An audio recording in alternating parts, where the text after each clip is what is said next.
श्री स्वामी समर्थ. आईवडिलांना सूचना. आपल्या मुलांना ह्या चांगल्या सवयी लावा. 1. रात्री जेवताना मुलांसोबत गप्पा मारण्याची एक सवय लावा. 2. घरात मुलांसमोर आदळआपट करू नका.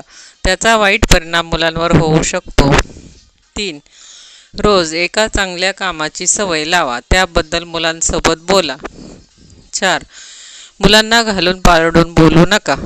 मूल तुम्हाला हळूहळू अवॉइड करतील. 5. मुलांनी केलेली चूक असेल तर त्याला लगेच माफ करून समजावून सांगा. चांगलं काम केलेलं असेल तर कौतुक करावे. 6. मुलांसाठी बाबांकडे वेळ असावा.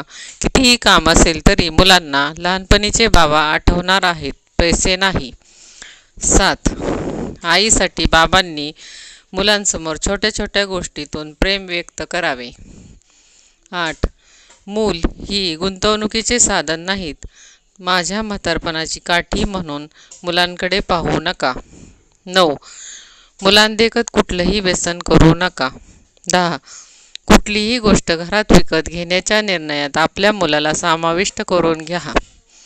मूल कितीही लहान असेल तरी प्रोसेस समजून सांगा. यावरून मुलाला जगात राहण्याची कला शिकण्यास मदत होईल. 11. मुलांचे कोणते छंद जोपासू शकतो याबाबत घरात चर्चा करा. 12. आपल्या मुलांची गरज समजावून घ्या. 13. ऑफिसमध्ये जाताना बॉस म्हणून जा, पण घरी येताना वडील म्हणून या. 14. मुलांना कधीही नकारात्मक बोलायचे नाही.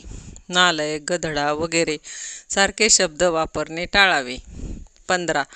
मुलांना आपण खूप धोक्यांपासून वाचवत असतो. विशेषतः आई मुलांना काही ठराविक धोका घेऊ द्यावा. यामुळे मुलांच्या मनातील भीती दूर होण्यास मदत होते.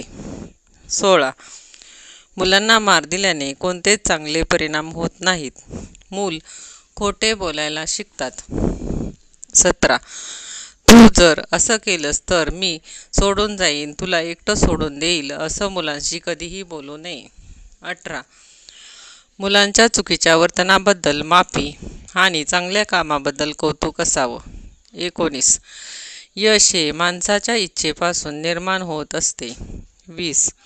मुलांच्या प्रोग्रेस बुककडे पाहण्याचा दृष्टिकोन निकोप असावा. 23.